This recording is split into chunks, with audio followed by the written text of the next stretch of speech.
너희는 거룩하게 되어야 한다. 나 여호와 너희의 하나님이 거룩하기 때문. 하나님께서는 율법을 통해 이스라엘을 거룩하게 만들고자 하셨습니다. 거룩이란 히브리 말로 이렇게 쓰는데 이 말은 구별하다, 구분하다 하는 말에 뿌리를 두고 있습니다. 그런 의미에서 하나님이 거룩하시다 할 때 그 거룩은 세상과는 구별된 하나님의 초월적 속성을 의미해요. 이해를 돕기 위해 자동차로 비유를 해볼게요. 자동차를 이루는 구성 요소, 그러니까 핸들, 바퀴, 자동차 키, 엔진 등등의 요소들은 자동차의 구성 요소로서 같은 속성을 공유해요. 하지만 자동차에 들어가 그것을 운전하는 사람은 자동차의 구성 요소가 아니죠. 자동차가 사람 없이는 움직일 수 없으니 차에 탄 사람이 겉보기엔 굴러가는 자동차의 일부인 것처럼 보여서 사람은 자동차와는 구별되는 속성을 갖죠. 사람과 자동차의 관계처럼 하나님과 세상의 관계도 마찬가지예요. 세상에 속한 모든 것들은 세상을 이루는 구성 요소로 피조물이라는 같은 속성을 공유해요. 하지만 하나님은 피조물과는 달리 창조되지 않고 홀로 존재하세요. 세상 안에서 운행하시는 하나님이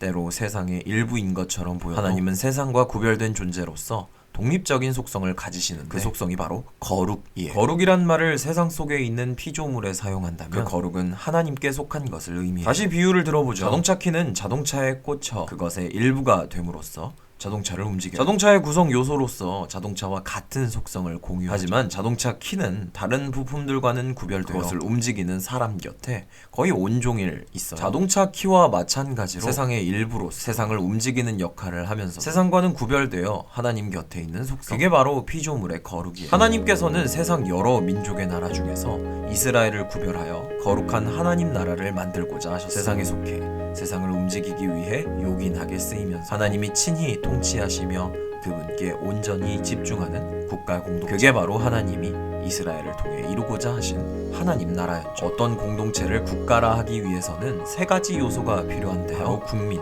주권, 영토. 하나님은 이스라엘을 선택하시며 국가의 세 가지 요소를 하나씩 갖추어 가셨습니다. 이집트 종살이 중인 노예들을 해방하심으로써 하나님 나라의 국민을 구별하셨고 노예들에 대한 당신의 주권을 세상 질서와 구별되는 율법으로 정립하셨습니다. 이제 남은 건 하나님 나라의 영토뿐이었어요. 그 영토란 하나님의 약속으로 구별된 가나안 땅이었죠. 가나안 땅은 일전에 하나님께서 아브라함에게 약속하신 땅이었어요. 가나안 땅에 대한 약속은 이삭과 야곱에게도 고스란히 이어졌어요. 그런 의미에서 가나안 땅은 아브라함 때부터 구별 이스라엘 백성에게 약속된 하나님 나라의 영토였어요. 당시 가나안 땅에는 원주민이라 할 수 있는 7족속, 히타이트, 기르가스, 아모리, 가나안, 브리스, 히위, 여부스 족속이 살고 있었어요. 하나님께서는 이 7족속이 가나안 땅에서 저지르는 불의와 타락을 심판코자 하셨어요. 약속의 땅에 관한 하나님의 말씀이 구별된 믿음의 백성에게는 복음의 메시지가 되고 패역한 세상 백성에게는 심판의 메시지가 되었죠. 하지만 이스라엘 백성은 하나님의 약속을 복음으로 받아들이지 못했어요. 하나님을 믿지 못해 그분의 약속을 무리한 요구로 받아들였죠. 사실 이스라엘 백성은 광야에 발을 들일 때부터 하나님과 함께하는 신앙생활에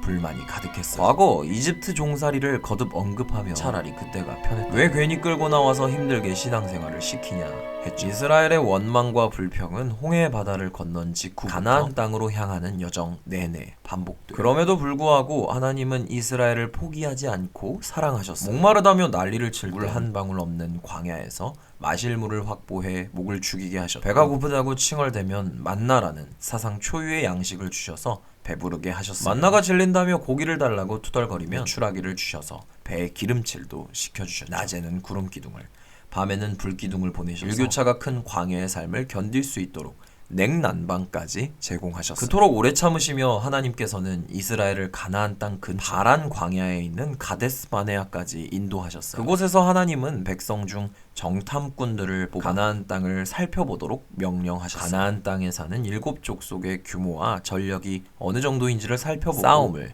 준비하기 위함이었죠. 40일이 지나 정탐꾼들이 돌아왔을 때 두 사람을 제외한 나머지는 어두운 낯빛으로 백성 앞에 섰어요. 그리고는 가나안에 있는 7족속은 너무나도 강대해서 이스라엘은 결코 그 땅을 차지할 수 없을 거라고 말했어요. 하지만 정탐꾼 중 두 사람 여호수아와 갈렙은 하나님께서 허락하신다면 능히 그 땅을 차지할 수 있을 거라고 말했어요. 이스라엘 백성은 하나님보다는 눈앞에 닥친 현실에 더 주목했어요. 그래서 10사람의 비관적인 이야기를 더 신뢰해서 하나님의 약속을 오해하고 모세에게 투덜거렸어요. 현실보다는 하나님께 집중하는 여호수아와 갈렙을 돌로 쳐 죽이려고까지 했죠. 심지어 백성 중엔 다른 지도자를 세워 이집트로 돌아가려는 무리도 있었어요. 참고 또 참으시던 하나님께서 이스라엘의 오만한 태도에 결국 폭발하셨어요. 하나님께서는 이집트를 나온 때 20살 이상이었던 1세대 이스라엘 여호수아와 갈렙을 제외한 백성 모두를 40년 동안 광야에서 떠돌게 하셨어요. 광야를 떠도는 동안 1세대 이스라엘 백성은 모두 광야에서 죽어